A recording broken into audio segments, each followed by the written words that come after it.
Just precautionary rest up from Yep. the hit. From the hit he took in the end zone. You talked a lot about how you liked your kickers. It certainly appears in the two-game sample that it really helped Graham out and pushed him to even better performance. I mean, how do you feel he handled that? Because it's I think he's handled it very well. I mean, to me, it's no different than the 2015 season, the way he had training camp and the start of the season. So maybe that's what it is, just that, a little something in the background. But he's been phenomenal this year. He really has. He's kicked the ball extremely well. Mike Pilardi has punted extremely well. I mean, we had a really legitimate battle for all, for both kicking positions, our punter and our kicker going through training camp, and we kept who we believe were the best two. Brian, I know you missed Sunday. Anything different now, or the same thing, or what's No, happening? it's just getting better. It's he woke up with it, and that's what happened. I mean, that's the extent of my knowledge of it. Is that connected at all to his shoulder? No, as far as I know. Coach, I know we just had this conversation about 2 weeks ago with Irma about your family in Puerto Rico and with the storm. Have you talked to them, and do you know how things are? We've only heard from one of my cousins so far, and I haven't had a chance to call my father back in California to see if he's heard from anybody else. So, but right now it's moving away from Puerto Rico right now. So we're just kind of anxiously waiting. One of my cousins contacted Stephanie on Facebook. So far so good. How hard is it for you to be, obviously you don't want to be there, but be so far away and see some of the images that are coming out of there? It's tough because I really worry about my dad and how he's feeling about it more so than anything else. I mean, he's in California while his family's there, so so far, like I said, we've only heard from one of my cousins, and they seem to be okay. On Daryl Worley's knee, was that something aggravated in the game, or was it? No, Is it precautionary, or? it's what it is right there. Happened in the game. Assume so. I'm not going to get into to specifics on stuff like that, guys. It's written in there, and we'll just go from there.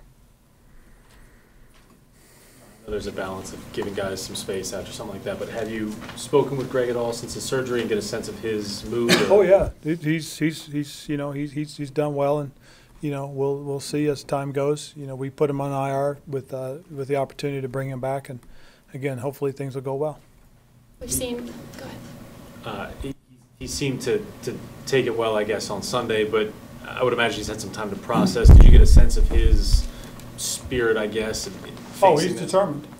Yeah. And like I said, we'll see. I mean, it's a 6-week process, and with 2 weeks to get ready to play. So, and that's knowing him, that's his goal, and he's probably set sights on it. And but we'll see as he goes through the process.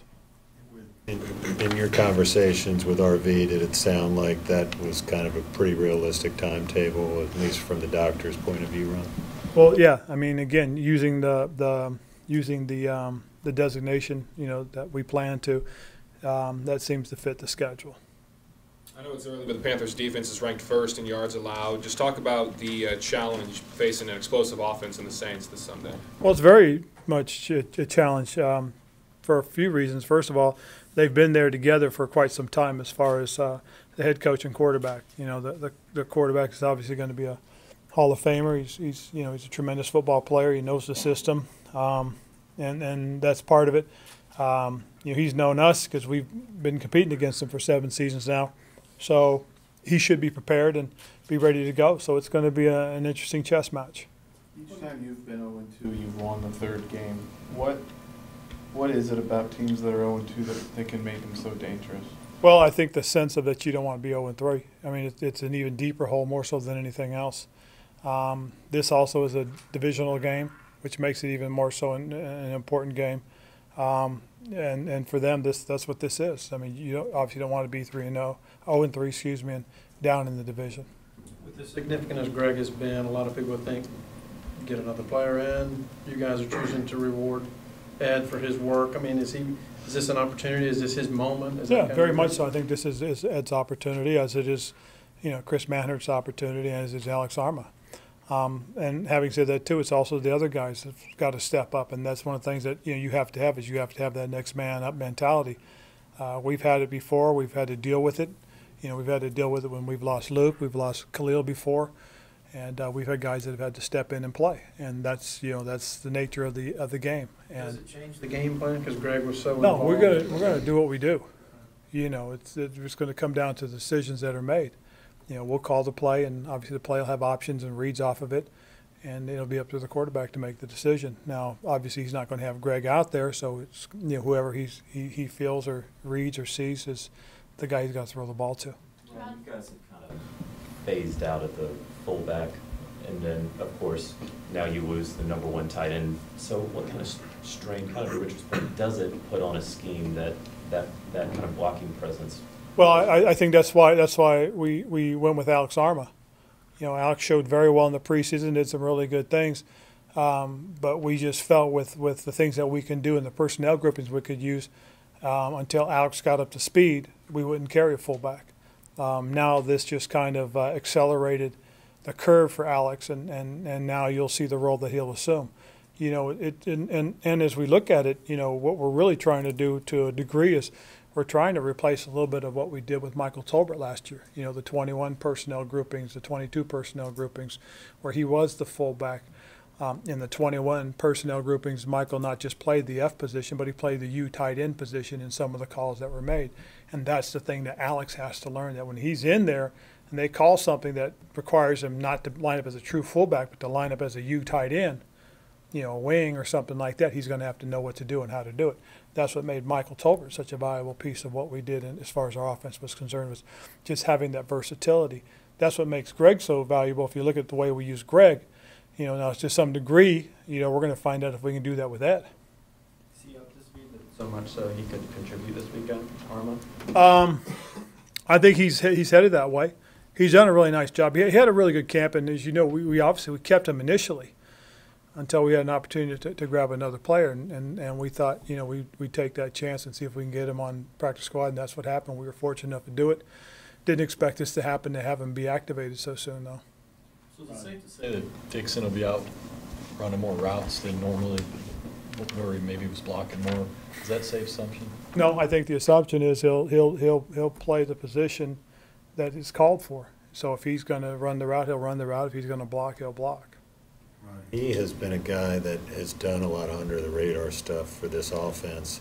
Do you think he is excited, and are you excited to see him have a chance to seize a bigger role? Very much so. I really am. I mean, I was asked the question on Sunday, and I said, I don't think it should affect the way we call the game or we game plan.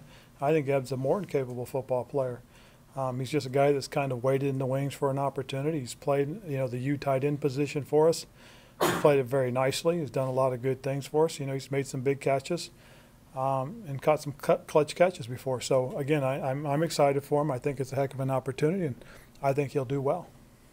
We've seen a couple of different facets at separate times in different games of Cam Newton's game when he was at full health, kind of be plugged in here and there. Obviously still a little rust there, but at what point now, what does he have left to do in terms of getting back to being in his full form? Well, I just think it's a matter of time. It's somebody likened it to a pitcher. A guy's got to get back into form when he goes on the DL and then comes back off. And unfortunately for us, we didn't have that opportunity to have all those, those minor league games that he goes out and throws. We really only had the one series really in the Jacksonville game. So we're trying to get to that point. When? I'm not quite sure, but we'll know. We'll see. But I know this. If he continues to make the decisions he's making right now, he's made a lot of good decisions. I think it's just a matter of time. Getting the opportunity to play against the defense right out of the gate in San Francisco that showed that soft zone that you guys were able to go underneath a lot. And then the very next week, getting the opportunity to go on some of those a little bit mid-range to deeper balls to Devin. Does that help Cam Newton out in terms of Yes. expediting the process? I think that's part of the process. So, I mean, you don't want to come out and, throw 5 or 6 deep routes in a row, that type of thing. We want to work towards and build to it. But I also think that, part of it is making sure that, things that we do, are in tune with, getting him back into the swing of it. We don't want to accelerate it to where it's, it's not the right type of place for him. You mentioned a couple weeks ago how you needed practices to be faster for him and all that stuff now, but now that you have to make him limited at least 1 day a week, is that making it even difficult to accelerate that process? We'll see. I mean, I really couldn't tell you that. I mean, that's to the trainer's point now. I don't know how his arm strength is going to, how it builds up. I don't know how that, but hopefully that's, it's one of those things that the process just continues. Not to take anything away from your first two opponents, but to what extent are you looking forward to seeing your defense get tested against a quarterback like Drew Brees and a play caller like Sean Payton? I'm excited about it. I mean, you play who's on your schedule. I mean, it's like people ask about, like that, and I say, well, you play who's on your schedule. It just happens to be that. That's what it is. That's what it is. It's just like we happen to play these guys this week. Next week we're going to play Tom Brady, and I'll be asked, you excited about being tested there? Most certainly.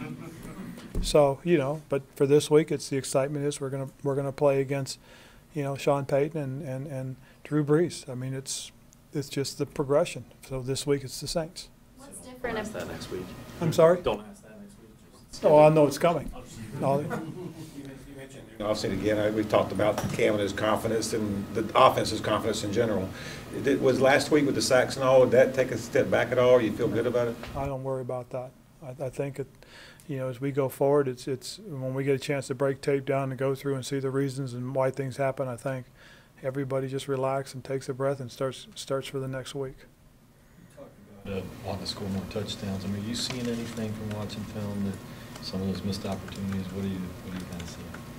The missed opportunities. I mean, we've been in position to score. He's made the right decisions, good reads.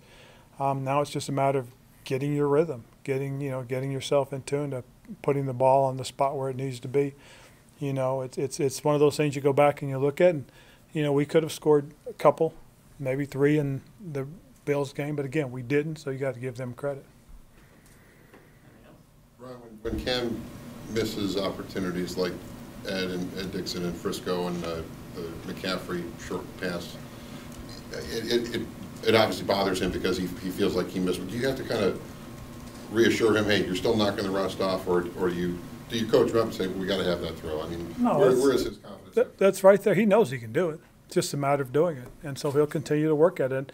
Again, as you said, he knows he missed it. He's rusty. He's made good decisions, and that's the biggest thing. Is that as long as we're putting the ball, throwing it where it's supposed to be thrown, reading what we're supposed to read, then he's where he needs to be. It's just a matter of getting the timing down. I guess maybe he's trying to keep the frustration out as he's trying to work his way back down. Well, I think the frustration's all part of it too. That's part of what motivates is when you don't play at your best, you want to go out and do it, and you go out and you work to get good again.